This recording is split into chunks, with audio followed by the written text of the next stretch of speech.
सभी विद्यार्थियों को नमस्ते। विद्यार्थियों, आपका जानवी स्टडी हब में स्वागत है।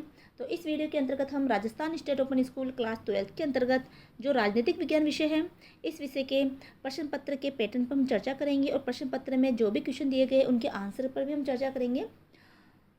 और किस तरह का प्रश्न पत्र आपके एग्जाम में पूछा जाता है उसका तरीका आप देखिएगा, जिससे कि आप उसी हिसाब से उसी अकॉर्डिंग आप तैयारी करके जाइएगा।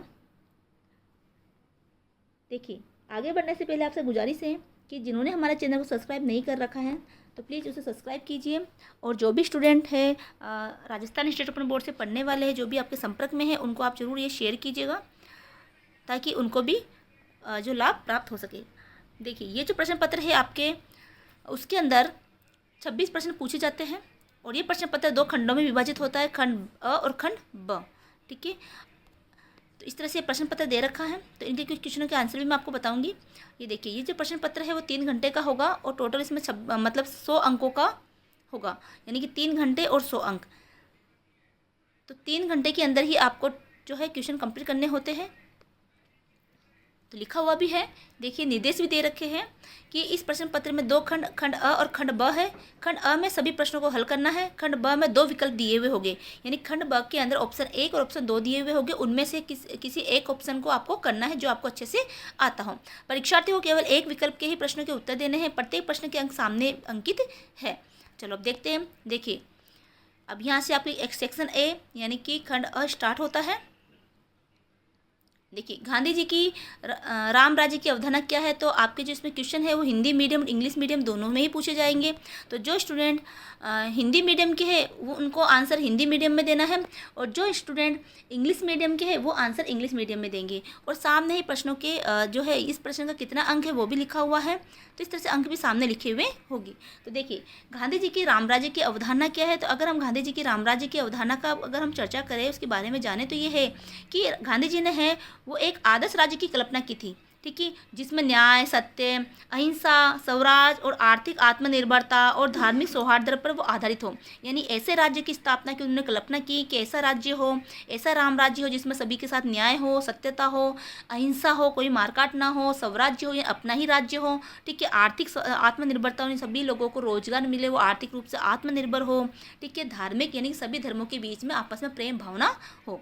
चलो आगे देखते हैं। सांप्रदायिकता, संप्रभुता का अर्थ स्पष्ट कीजिए, यानी कि संप्रभुता क्या होती है, संप्रभुता क्या है उसके बारे में हमें बताना है। तो देखो, इसका जो आंसर है वो ये है। देखो, ये 2 नंबर का है ना। तो संप्रभुता क्या होती है। देखो, संप्रभुता का मतलब ये होता है कि देखो, किसी राज्य या देश की पूर्ण स्वतंत्रता और सर्वोच्च शक्ति, किसी राज्य और देश की जो पूर्ण स्वतंत्रता होती है, सर्वोच्च शक्ति होती है, उसी को संप्रभुता कहती है। ये एक ऐसी स्थिति होती है जिसके अंतर्गत कोई भी बाहरी शक्ति जो है या अन्य कोई राज्य हो किसी दूसरे राज्य के अंदर, दूसरे देश के अंदर, है ना, उसके आंतरिक और बाह्य मामलों में हस्तक्षेप नहीं करेगा। जैसे कि अपना खुद का घर परिवार होता है, अपने घर के अंदर दूसरा व्यक्ति हस्तक्षेप नहीं करता है। दूसरे परिवार का व्यक्ति या दूसरे पड़ोसी जो भी है अपने परिवार में, उनको कोई अधिकार नहीं है कि अपने आंतरिक मामलों में, हमारे बाह्य मामलों में हस्तक्षेप करें। तो ऐसा ही संप्रभुता है। जैसे अपने घर की संप्रभुता है, वैसे ही संप्रभुता अपने देश की भी होती है। तो वो ऐसी शक्ति होती है ना, जो सर्वोच्च शक्ति है, जिसके अंतर्गत हमारे देश के जो आंतरिक मामले हो या बाह्य मामले हो, इसके अंदर कोई भी दूसरा देश, दूसरा राज्य क्या नहीं करेगा, हस्तक्षेप नहीं करेगा। यानी कि बीच में हस्तक्षेप उसको नहीं करना है। अगला देखो, राष्ट्रीय आपातकालीन घोषणा नागरिकों के जीवन को किस प्रकार प्रभावित करती है, समझाइए। जब राष्ट्रीय आपातकालीन घोषणा हो जाती है, यानी हमारे देश में कोई ऐसी स्थिति हो गई आपातकालीन वाली, यानी युद्ध छिड़ गया है ना, तो उस समय या फिर ऐसी कोई घटना हो गई आपत्तिजनक, है ना, बहुत बड़ी घटना हो गई या फिर कोई युद्ध वाली स्थिति हो गई, ठीक है, जिसकी वजह से देश में आपातकालीन की घोषणा कर दी गई, तो उस समय नागरिकों का कुछ जीवन प्रभावित हो जाता है। यानी कुछ नियम लोगों पर लग जाते हैं। तो वो कौन कौन से नियम लगते हैं। देखो, राष्ट्रीय आपातकालीन घोषणा में नागरिकों के जीवन की कई महत्वपूर्ण तरीकों से प्रभावित करता है। पहला क्या है, उसके मूल अधिकारों को निलंबित किया जाता है। नागरिकों को जो मूल अधिकार मिला हुआ, जैसे कि बोलने का अधिकार, है ना, एक स्थान से दूसरे स्थान पर जाने का अधिकार, इसी तरह भाषण देने का अधिकार, आंदोलन करने का अधिकार है। ठीक है, तो ये कुछ अधिकार होते हैं जो उनको दिए हुए होते हैं। तो उन पे क्या होता है, जो है प्रतिबंध लग जाते हैं। आपने देखा होगा कई बार कर्फ्यू लग जाता है, तो कर्फ्यू में आप एक स्थान से दूसरे स्थान पर नहीं जा सकते हो, है ना, पाबंदी लग जाती है, सड़कों पर पुलिस खड़ी होती है। तो ये क्या है, ये आपातकालीन घोषणा है। ठीक है। तो इसी तरह से तो नागरिकों के जो अधिकार है, जैसे कि स्वतंत्रता का अधिकार, भाषण देने का अधिकार, आंदोलन करने का अधिकार, ये छीन लिए जाते हैं, है ना। साथ में सेंसरशिप लग जाती है, यानी कि मीडिया है, संचार के जो साधन हैं उन पे कुछ नियम लागू हो जाते हैं। वो नियम ऐसे लागू होते हैं कि नागरिकों को वो कुछ सीमित जानकारी दे, ज़्यादा जानकारी ना दे, वरना फिर क्या है, दंगे फसाद भड़कने लग जाते हैं। इसके अलावा न्यायिक समीक्षा है, कुछ न्यायिक प्रतिबंध हो जाते हैं जिसके कारण, है ना, लोगों को जल्दी से न्याय नहीं मिल पाता है ना। सैनिक बलों का प्रयोग ज़्यादा किया जाता है उस समय, है ना, जो कि हर जगह सैनिक खड़े मिलेंगे आपको, है ना। जैसे कर्फ्यू वगैरह है तो हर जगह पुलिस खड़ी मिलेगी, तो आप इधर उधर बाहर निकल ही नहीं सकते। जैसे कोरोना भी एक राष्ट्रीय आपातकालीन थी, तो कोरोना के समय भी ऐसा ही हुआ था। इसी प्रकार, है ना, सामाजिक और राजनीतिक माहौल थोड़ा गर्मा जाता है, तनावपूर्ण स्थिति हो जाती है, असंतोष और ये जो प्रदर्शन होते हैं उनको रोका जाता है, ठीक है। इस तरह से कुछ परिवर्तन इसमें कुछ नागरिकों के कुछ जो अधिकार है प्रभावित होते हैं। अगला है जन याचिका से आप क्या समझते हैं। देखो, जन याचिका क्या है। तो जन याचिका ये होता है कि एक ऐसी कानूनी प्रक्रिया है जन याचिका एक ऐसी कानूनी प्रक्रिया है जिसके माध्यम से किसी भी व्यक्ति या संगठन द्वारा उच्च न्यायालय या सर्वोच्च न्यायालय में जनहित से जुड़े मुद्दों पर याचिका दायर की जाती है। जनहित से जुड़े जो भी मुद्दे होते हैं उससे संबंधित याचिका जो है ना, PIL है, वो दायर की जाती है। इसका उद्देश्य जनता के व्यापक हित में न्याय प्राप्त करना है, खासकर उन मामलों में जहां आम जनता के अधिकारों का उल्लंघन हो रहा हो, है ना, या जहां सार्वजनिक नीति के महत्वपूर्ण मुद्दों पर ध्यान देने की आवश्यकता हो। तो ऐसे में जो है ना, जनहित याचिकाओं को रखा जाता है। आगे देखिए, अगला है, यदि आप राजस्थान के विधानसभा का चुनाव लड़ना चाहते हैं तो आपके लिए कौन कौन सी योग्यताएं होनी चाहिए। राजस्थान का, देखो, पहली बात तो ये है कि राजस्थान के अंदर वो विधानसभा का चुनाव लड़ रहा है ना, तो क्या हो उसमें योग्यता क्या हो। तो पहली बात ये कि क्या हो कि जो है भारत का नागरिक होना चाहिए। क्या होना चाहिए, भारतीय होना चाहिए। पहली बात तो यही है कि भारतीय होगा तभी तो विधानसभा का चुनाव लड़ पाएगा। दूसरा, उसकी आयु कम से कम 25 वर्ष उसकी आयु होनी चाहिए, है ना। और उसका जो है वोटर रजिस्टर में नाम हो, है ना। उम्मीदवार का उसकी मतदाता सूची में नाम होना चाहिए। उसका कोई रिकॉर्ड खराब आपराधिक तत्व नहीं होना चाहिए, वो अपराधों में वो शामिल नहीं होना चाहिए, है ना। इसको कोई, है ना, सज़ा नहीं मिली हुई हो अपराध की श्रेणी में शामिल होने की, कि उसने पहले कभी कोई अपराध कर रखा और उसकी वजह से उसको सज़ा मिली हुई हो, है ना। और साथ में ही जो विधानसभा के जो चुनाव में लड़ने के लिए कुछ शुल्क जमा करवाना होता है ना। उम्मीदवार को निर्वाचन आयोग द्वारा निर्धारित कुछ नामांकन शुल्क होता है, वो जमा करवाना होता है, उसका भुगतान करना हो तो वो करे, है ना। मनोवैज्ञानिक रूप से वो अयोग्य ना हो, यानी कि पूर्ण रूप से स्वस्थ हो, पागल या दिवालिया घोषित ना किया गया हो, तो ऐसी कुछ योग्यताएं हैं, ठीक है। तो इस तरह से इसमें प्रश्न है। देखो, इन प्रश्नों को लेकर भी जो वीडियो डाले हुए हैं तो इन वीडियो को जरूर देखिएगा, है ना। अधिकतर पेपर के ही प्रश्न है, तो वहाँ से आप अपनी तैयारी कीजिएगा। चलो आगे देखते हैं, वयस्क मताधिकार का अर्थ क्या है। देखो, वयस्क मताधिकार तो आपने देखा होगा, 18 साल के होते ही मतदान देने का अधिकार प्राप्त हो जाता है, तो यही क्या है, वयस्क मताधिकार है। तो इस तरह से प्रश्न है जो देखो 2-2 नंबर के हैं, है ना। अब देखो, बाकी के प्रश्नों के उत्तर आपको वीडियो में मिले हुए हैं, तो उन वीडियो को जरूर देखिएगा। आगे 1-2 वीडियो और आ जाएंगे आपके एग्जाम तक, ताकि मोस्ट क्वेश्चन के आपकी तैयारी हो जाए। देखो, क्षेत्रीय असंतुलन को कम करने के लिए किन किन आवश्यकताओं को उठाना पसंद करेंगे, है ना। भारत और श्रीलंका के बीच विवादों के 2 बिंदु लिखिए, तो इनके बिंदु क्या है, तो जो 2 बिंदु पूछे 2 बिंदु ही पॉइंट लिखना है, तो ये 2 नंबर का क्वेश्चन है। इस तरह से 2 नंबर के हैं। फिर आगे देखिए आप, है ना, मैकमोहन रेखा को स्पष्ट किया, तो मैकमोहन रेखा जो है भारत और चीन के मध्य खींची हुई है, ठीक है। स्वतंत्रता के नकारात्मक सकारात्मक पक्षों को स्पष्ट कीजिए। अगर व्यक्ति को स्वतंत्रता मिल जाती है तो उसके नकारात्मक पक्ष तो क्या है और सकारात्मक पक्ष क्या है, तो ये कौन से हो गए, 5 नंबर का हो गया। अब देखो, 5-5 नंबर के क्वेश्चन आपके आ गए, तो थोड़ा आपको विस्तार से इनका आंसर लिखना होगा। अगला है, राज्य और सरकार में अंतर बताइए। देखो, राज्य क्या होता है, सरकार क्या होता है। राज्य की स्थायी है, भैया आप राजस्थान राज्य के निवासी हो तो राजस्थान राज्य तक स्थायी स्थान हो गया, है ना, ठीक है। जबकि सरकार तो स्थायी नहीं है ना। अभी कौन से मतलब अभी बीजेपी आ गई, कभी कांग्रेस आ गई, तो सरकार स्थायी नहीं होता। जबकि राज्य स्थायी होता है, उस राज्य में सरकारें बदलती रहती हैं।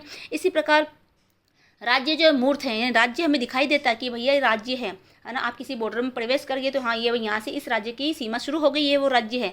लेकिन सरकार तो अमूर्त होती है, वो हमें आंखों से दिखाई नहीं देती जब तक हम लोगों से बातचीत ना करें, पूछे नहीं कि यहाँ पर किसकी गवर्नमेंट है ना, कौन आपका यहाँ का नेता है, तब तक हमें पता नहीं चलता। तो वो अमूर्त है, जो पूछने से, जानकारी लेने से पता चलती है। तो इस तरह से उनके दोनों में अंतर है। अगला है, मौलिक अधिकार नीति निर्देशक तत्वों में अंतर स्पष्ट कीजिए। देखो, मौलिक अधिकार क्या होते हैं, जो लोगों को अधिकार गवर्नमेंट द्वारा दिए गए हैं, हमारे भारत द्वारा, संविधान द्वारा, है ना, संविधान द्वारा कुछ अधिकार हमारे देश के नागरिकों को दे रखे, जो उनकी प्रगति के लिए, है ना, उनके आगे बढ़ने के लिए जरूरी भी है, ठीक है। तो वो गए मौलिक अधिकार, जैसे कि स्वतंत्रता का अधिकार है, भाषण का अधिकार है, शिक्षा का अधिकार है।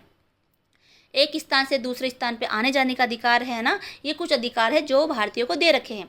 ठीक है, इसके अलावा नीति निर्देशक तत्व ऐसे हैं जो हमारे निर्देशक तत्व, नीति यानी कुछ हमारे कहते हैं ना, कुछ हमारे ऐसे कुछ अधिकार हमें है, उनका हमें पालन करना होता है, राज्यों को उनका पालन करना होता है नीति निर्देशक तत्वों के अंतर्गत। अब जरूरी नहीं है कि राज्य उसका पालन ही करें, लेकिन दे दिए गए हैं भैया कि ये अधिकार है जो आपको पालन करना होगा। अगर लोगों का भला चाहते हो तो सरकार को इन इन नीतियों पर चलना होगा। ठीक है, तो इस तरह से कुछ अधिकार उनके भी दे रखे हैं, तो ये आपको अंतर बताना है। बलवंत राय मेहता कमेटी की सिफारिशों का वर्णन कीजिए, तो ये भी कितने नंबर का है, 5 नंबर का। तो देखो अब यहाँ पर आपके विस्तार से क्वेश्चन आने लगे हैं, यानी कि आपका इनको आंसर जो है, इनका विस्तार से आपको आंसर देना है। भारत में पर्यावरण प्रदूषण को रोकने के लिए कौन कौन से सुझाव देना पसंद करेंगे। भारतीय संविधान की मुख्य विशेषताओं का वर्णन कीजिए कि भारतीय संविधान जो लिखित संविधान है, सबसे बड़ा संविधान है। ठीक है, इस तरह से संविधान में वर्णित मौलिक अधिकारों का वर्णन कीजिए, कौन कौन से मौलिक अधिकार हैं। तो ये कुछ अधिकार आपको बताने हैं। इस तरह से ये क्वेश्चन है, राज्यपाल के कार्यों का वर्णन कीजिए। अब देखो यहाँ से अथवा आ गया है ना, दोनों में से कोई एक करना है।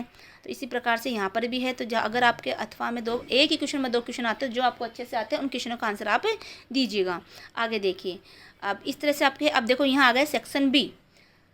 सेक्शन बी के अंतर्गत जो 2 विकल्प दे रखे होंगे है ना, विकल्प 1 और ये विकल्प 2, यहाँ पर विकल्प 2 है यानी विकल्प सेकंड। अब दोनों में से आपको एक को अच्छे से पढ़ के जाना, या तो भारत में प्रशासनिक व्यवस्था को अच्छे से पढ़ के जाइएगा, या फिर आप जो है ये विश्व व्यवस्था और संयुक्त राष्ट्र इनको पढ़ के जाइएगा। ये 2 यूनिट आपकी अलग से दे रखी है। इन दोनों यूनिट में से आपको एक यूनिट की अच्छे से तैयारी कर लीजिएगा। विकल्प में से आएंगे क्वेश्चन, तो दोनों में से आप ये विकल्प यानी इसकी आपने अच्छे से तैयारी की है, तो इसमें से आप इनके आंसर आप कीजिएगा। अगर आपने इनकी तैयारी अच्छे से की है, भारत में प्रशासनिक व्यवस्था, तो इसकी आप तैयारी करके जाइएगा। ठीक है, जो आपको सरल लगे वही विकल्प आप पढ़ के जाइएगा अपनी किताब से, और उनके आंसर आपको लिखना है। तो इस तरह से आपको दोनों में से एक विकल्प करना होता है। दोनों ही करके आओगे तो आपको नंबर नहीं मिलेंगे। ठीक है, तो इस तरह से आपके पेपर दे रखा है। तो उम्मीद है कि प्रश्न पत्र आपको समझ में आ गया होगा। देखो इसमें भी 2 नंबर के, 5 नंबर के और 8 नंबर के क्वेश्चन पूछे गए हैं, है ना। यानी कि 2 नंबर में आपको जो है 2 या 3 लाइनों में आंसर देना है। 5 नंबर का कोई क्वेश्चन है तो कम से कम आपको 70 से 80 शब्दों में आंसर देना है। ठीक है, और इसके अलावा जब 8 नंबर का क्वेश्चन है तो इसका मतलब यानी 8 अंक आपको मिल रहे, तो इसका मतलब आपको लम से लम एक पन्ने में इसका आंसर देना होता है। और साथ में जब देखेंगे कि इसका आंसर किताब में कितना बड़ा बन रहा है, उसी हिसाब से देना है, क्योंकि इसमें शब्दों के बारे में लिखा है नहीं कि कितने शब्दों में आंसर देना, लेकिन फिर भी हम ध्यान रखेंगे। मान लो 8 नंबर का क्वेश्चन है यानी आपके अंक तो 8 है, आपने 2 ही लाइन लिख दी तो आपको 2 लाइन में 8 नंबर कोई नहीं देगा, है ना। तो इस तरह से आपको थोड़ा शब्दों का भी ध्यान रखना है, कितने शब्दों में कौन से क्वेश्चन का आंसर देना है। तो उम्मीद है कि आपको वीडियो पसंद आया होगा, आपको क्वेश्चन पेपर समझ में आ गए होंगे। तो पॉलिटिकल साइंस के जो महत्वपूर्ण वीडियो आपके आ रहे हैं उनको ज़रूर आप देखिएगा। ठीक है, ताकि जो इंपॉर्टेंट क्वेश्चन की भी तैयारी हो गई, साथ ही आप भी अपने सेल्फ स्टडी जारी रखिएगा। तो ज़्यादा से ज़्यादा वीडियो को शेयर करें, चैनल को सपोर्ट करें, सब्सक्राइब करें। मिलते हैं अगले वीडियो में। जय हिंद, जय भारत।